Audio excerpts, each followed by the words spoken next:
Hello again for my online classes in the fall of 2019. We're now up to our fourth chapter, so we've covered basic questions on why governments exist, the creation of the United States Constitution, the development and the application of federalism. Now we're going to be looking at individual rights. Many of these individual rights are developed and described and outlined in the 10 amendments to the first 10 amendments to the Constitution. And we first were introduced to those amendments when we looked at the debate between the Federalists and the Anti-Federalists in the ratification of the U.S. Constitution, as we were able to read and discuss that in Chapter 2 of our text. So we can see how many of the concepts that are brought out throughout this text are blended in different chapters. So here we're looking at those rights for individuals, civil liberties in Chapter 4.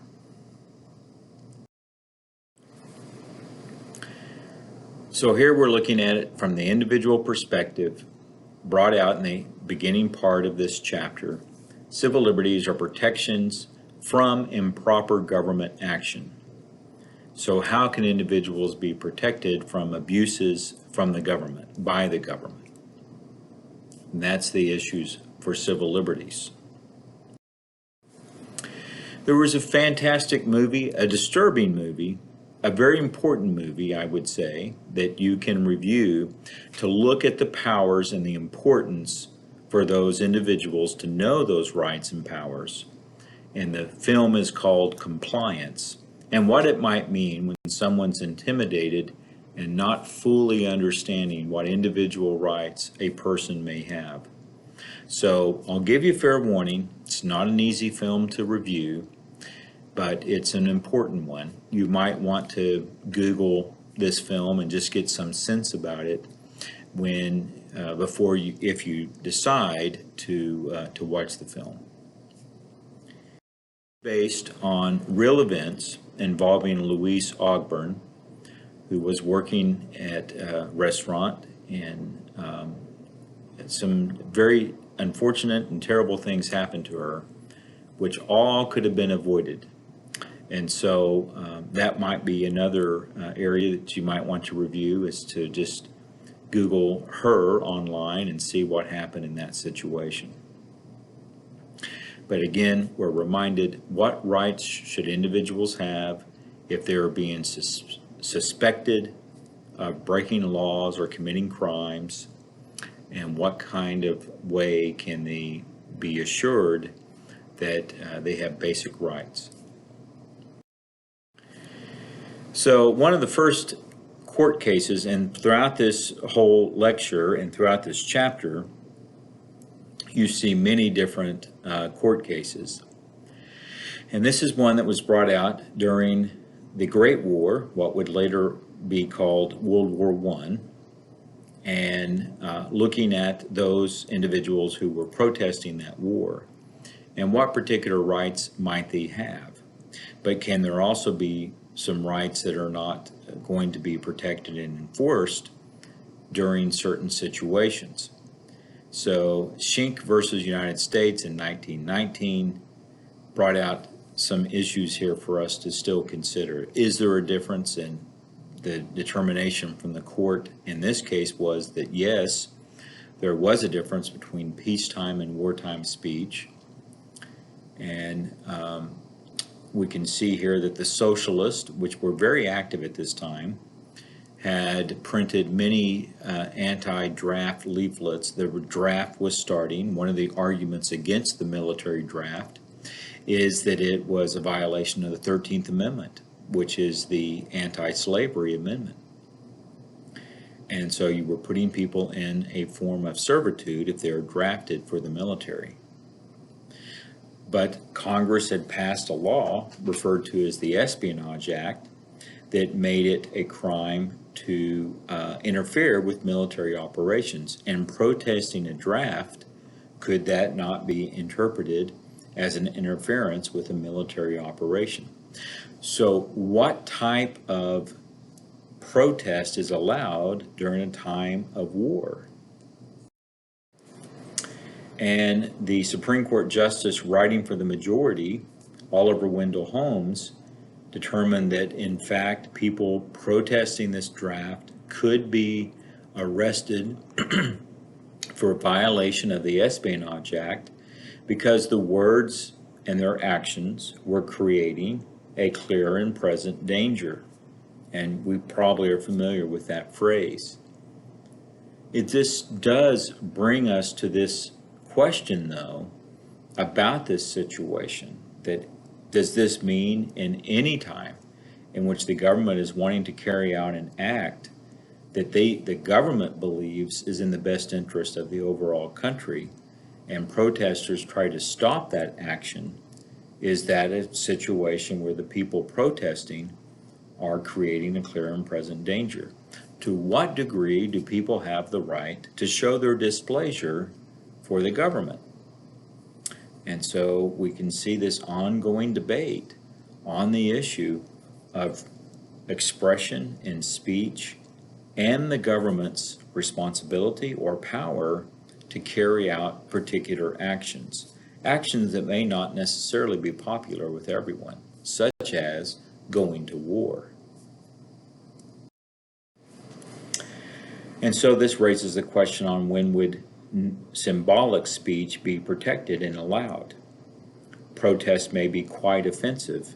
We're probably familiar with the protest involving the Westboro Baptist Church, and this is the court case that has allowed their speech, even though you may have plenty of judges say that their speech is quite repulsive and yet is still protected. Is not repulsive speech, offensive speech to be protected? Would we really need a constitution for speech that we all approved of? So a flag burning is, I would think, considerably offensive for nearly everyone in this class, perhaps everyone in this class. But does that also mean that this offensive speech is allowed? And what does it mean to have freedom? Does it mean to have freedom to carry out actions that everyone likes? Or does it mean that you have the right to carry out actions that many people find quite offensive?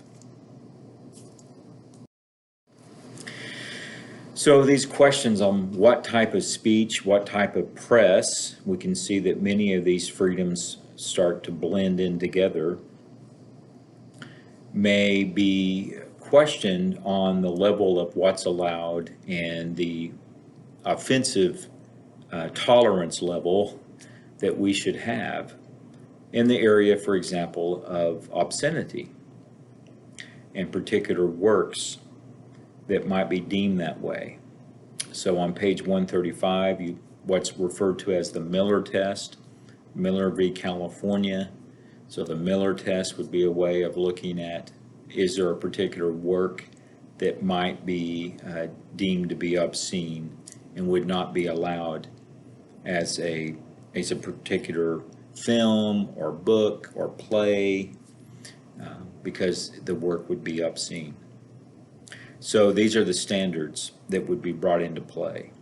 As we can imagine, to have 12 people on a jury, I think this would be pretty challenging for most people. I don't think most people would, maybe for a day or two, might find this to be of worth to sit in on a jury and view particular acts.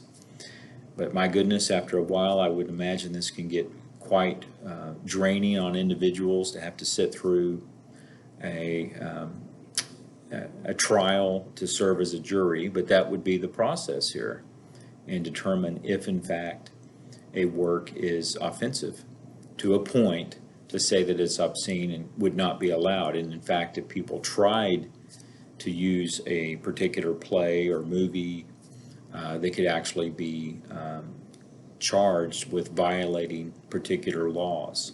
So read about this on page 135.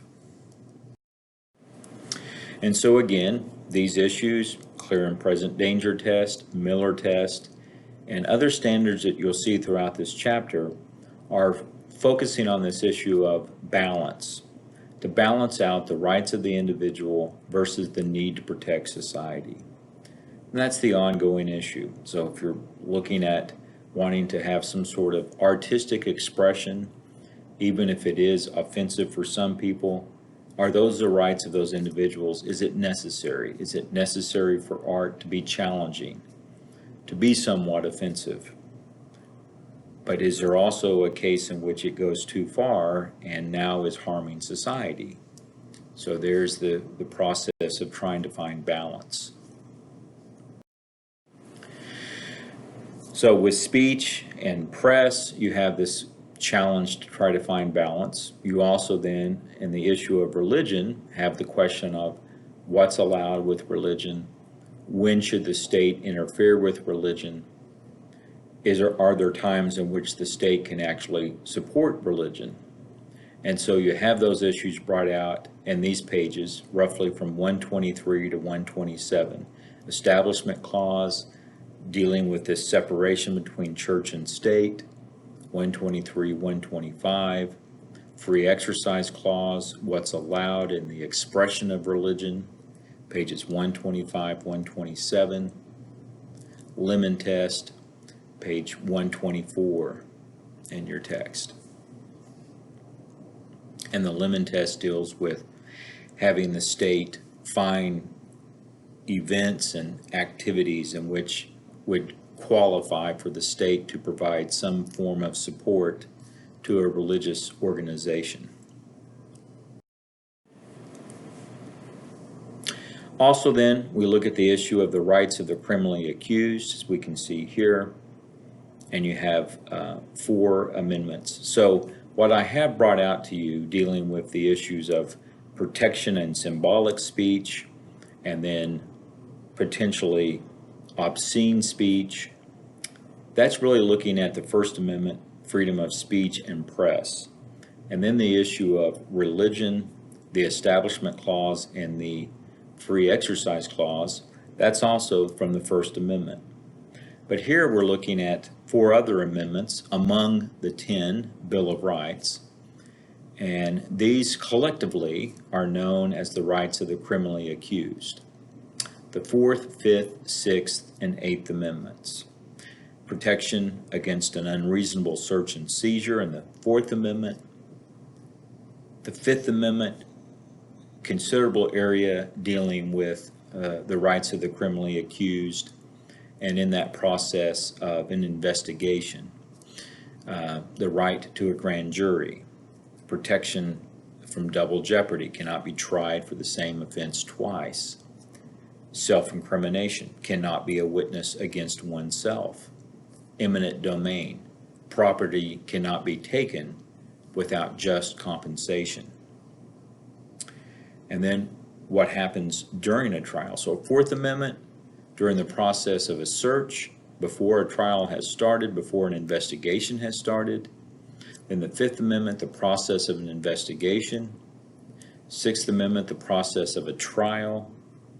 And then the 8th Amendment, dealing with a conviction. That there are still rights for individuals after they have been convicted. The 4th, 5th, 6th, and 8th Amendments. So protects individuals, the 4th Amendment, and their properties from unreasonable search and seizure. Now, we are starting to see, as first brought to our attention in the 2nd chapter, that there are some somewhat vague, fuzzy words in a way, aren't there? To look at the term unreasonable. What does that mean exactly, unreasonable? And that's where you would bring in a judge to make that determination if, in fact, it is within the confines of the 4th Amendment, a particular search and seizure. And then with the 5th Amendment, grand jury, roughly 25 people that would determine whether, as you can see there is sufficient evidence to bring the accused to trial.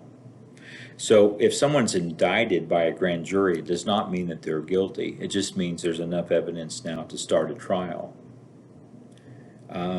in that case, the defense does not put on a defense. It's just primarily from the prosecuting attorneys.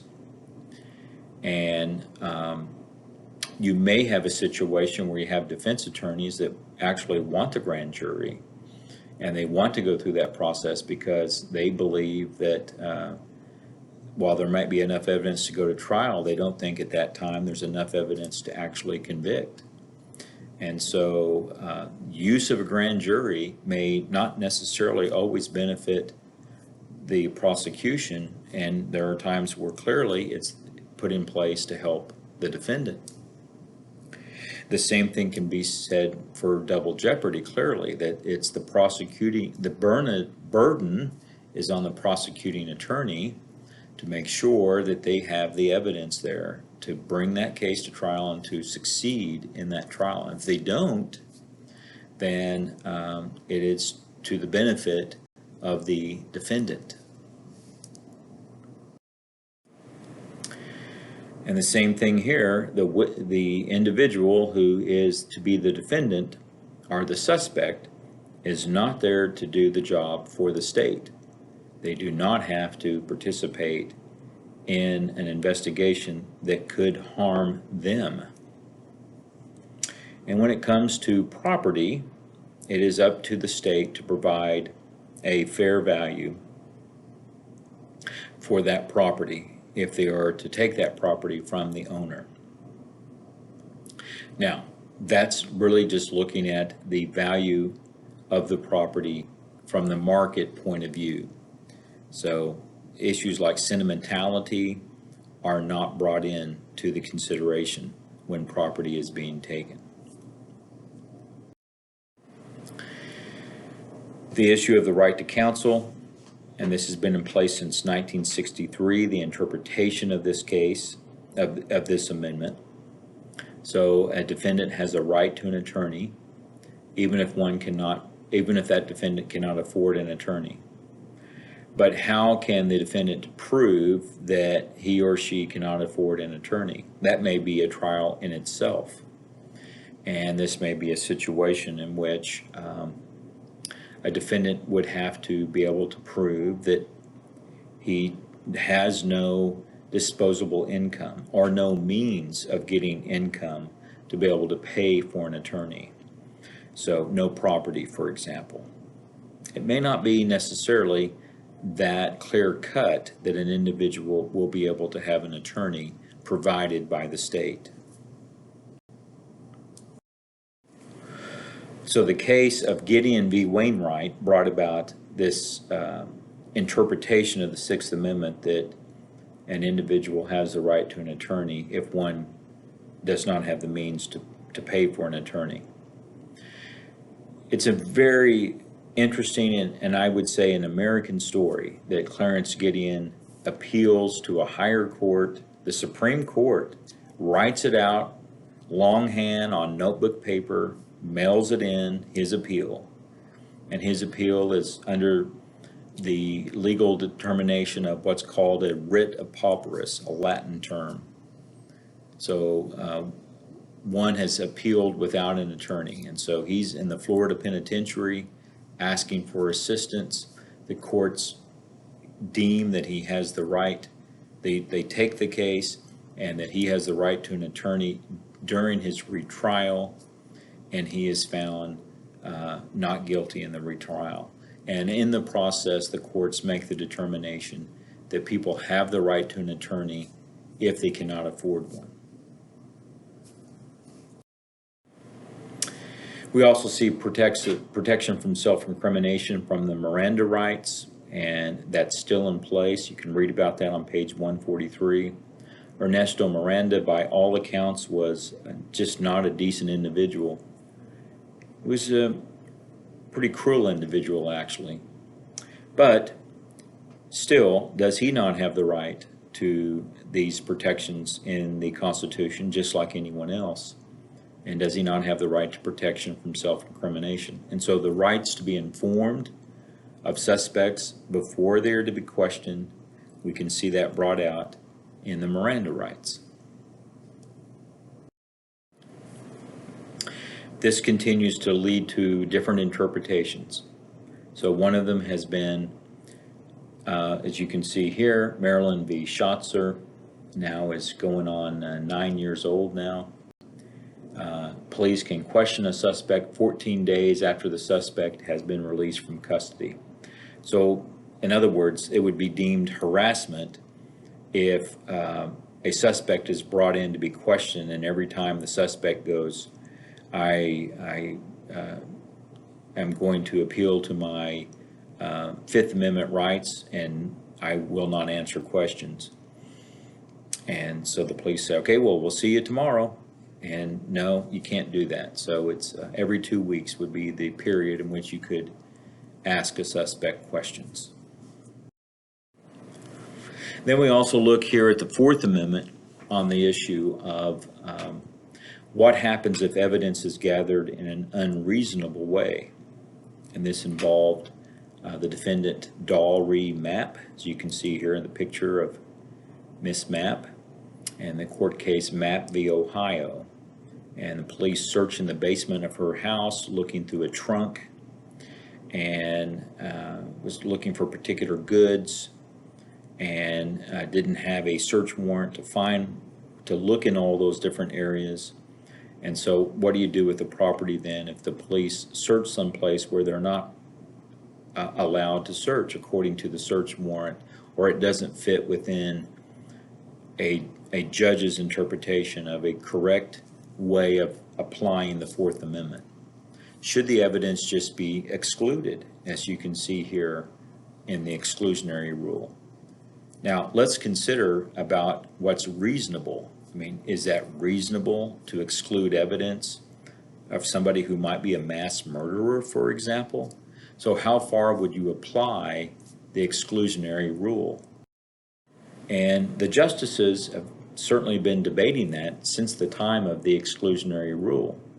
So here you had this exchange between two of the justices as they were debating the use of the exclusionary rule. Justice Cardozo, the criminal is to go free because the constable has blundered. And Justice Clark, the criminal goes free if he must, but it is the law that sets him free. Well, what's reasonable here? And that's an ongoing debate about the use of the exclusionary rule. If, for example, the police made a mistake in searching someone's home, but the mistake that they were guilty of, responsible for, was some particular notary list on a search warrant, and that meant that they could not then use the evidence, which lets us say this is an overreach as an example, but still the evidence was a couple of dead bodies in a basement. That's pretty strong evidence to be used against somebody, and you wouldn't allow it. So that becomes the question of if the state would not allow it. To let a murderer go free and this overwhelming evidence versus then let's say a notation mistake by the police. What is reasonable? And so there's been this ongoing movement, which the critics would say is giving too much power to the police, but this concern to say, according to what's reasonable, we should not then be in a process of letting obviously guilty people go in that case. So lots of debates on how to use the exclusionary rule. And then once a person has been convicted, what protections do they have in prison? What protections do they have from their punishments? And this is the issue of certainly what's focused on the Eighth Amendment the most is cruel and unusual punishment. But as you read through these pages, you'll note that there's other issues dealing with bail and fines that involve the Eighth Amendment as well. Pages 144 to 146. Certainly, every time that the Eighth Amendment has been focused on in our society, dealing with the death penalty, that every improvement on the death penalty, or so-called improvement on the death penalty, has been a more humane way to execute a person. We increasingly view in our society that the electric chair would not be a very humane way. And in some of the cases in which the electric chair has been used, it certainly did not appear to be very humane. And yet at the time of the creation of the electric chair, it was supposed to be humane. And so we see that issue brought out time and again in the use of particular punishments. We also do have to face the reality in our system that if there are flaws in other parts of the government, mistakes made by the government, it would seem to be rather naive to assume that there haven't been any mistakes when it comes to executions. There hasn't been any mistakes made when it comes to determining guilt. And so you can actually go online and read about a particular organization called the Innocence Project that has exonerated many people that were wrongfully convicted of particular crimes. Greg Wilhoit is one of the better examples in the state of Oklahoma. He was days away from being executed in this state and was ultimately found to be not guilty. So it's another individual that I would urge for you to Google, and you can just read about the life and tragic ending of Greg Wilhoit. He passed away a few years ago. But you get a sense of what it might mean in the application of the death penalty. So we're left to ponder a very powerful quote by one of the leading framers of the U.S. Constitution, Dr. Ben Franklin from Pennsylvania. Those who sacrifice liberty for security deserve neither. So again, we're looking at that issue of balance. How much freedom should we be willing to tolerate, and what truly does it mean in our society to have security?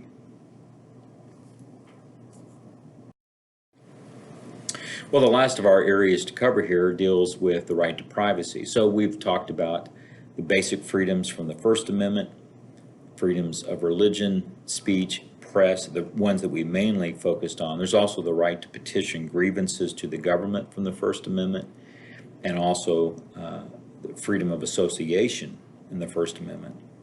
And then we have the rights of the criminally accused, the Fourth, Fifth, Sixth, and Eighth Amendments. Also, your text focuses on the Second Amendment, the right to bear arms, and here we're looking at the interpretations of the amendments that give individuals the right to privacy.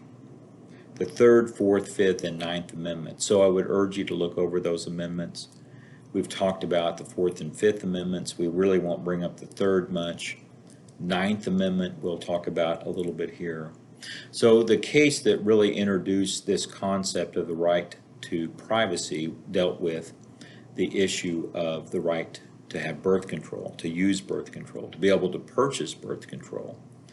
Up until 1965 for the state of Connecticut, it was illegal to use and to purchase birth control. It's safe to assume that this was not readily enforced, but still it was the law. And so you had individuals and organizations that challenged the validity of such a law and the constitutionality of that law. And did it then mean that Americans had the right to privacy, something that is not specifically outlined in the Constitution or specifically listed in the Constitution?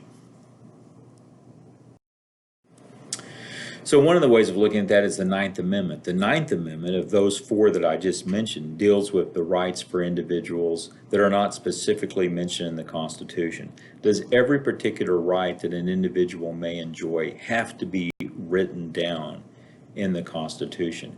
And I think we can see after a while that this would become extraordinarily tedious to have all those rights mentioned in the Constitution. So it goes without saying, in a way, that an individual would have a right to teach one's child a foreign language. You don't have to have an amendment or any kind of specific writing in the Constitution to know that. To send one's child to a private school. To procreate. That one becomes a very important issue.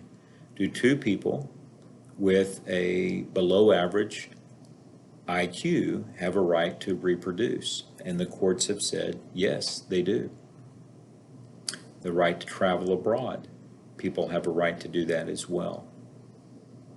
So does that also then mean that Ninth Amendment can be interpreted to mean that that's an amendment that allows for the right to privacy, even though it's not, the right to privacy is not specifically written down? And so that then means, as you'll see near the end of the text, some particular rights that we're still debating in our society today that would say that people have these rights. And we know that in our society we're not fully supportive one way or the other among all people in this society. We're a complex society, so it's not too surprising that we can't fully interpret these. But does it then mean or come up with a universal interpretation of these rights?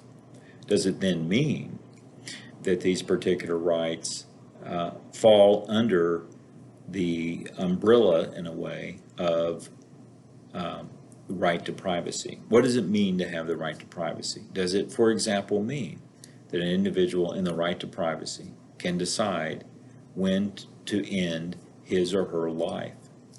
And that we can see is clearly a very powerful issue. All right, we'll stop there looking at the rights of the individual, and we'll be moving on to the rights of groups, Chapter 5, Civil Rights, in our next recorded lecture. Before we do that, apologize, forgot that one last part we bring up. What applies all of these Bill of Rights deals with the incorporation of the 14th Amendment and the use of the 14th Amendment. So the Bill of Rights will apply the same in all the different states based on the interpretations of the courts. So focus on that, nationalization of the Bill of Rights, pages 118 to 122. We'll next go to civil rights, the rights of groups.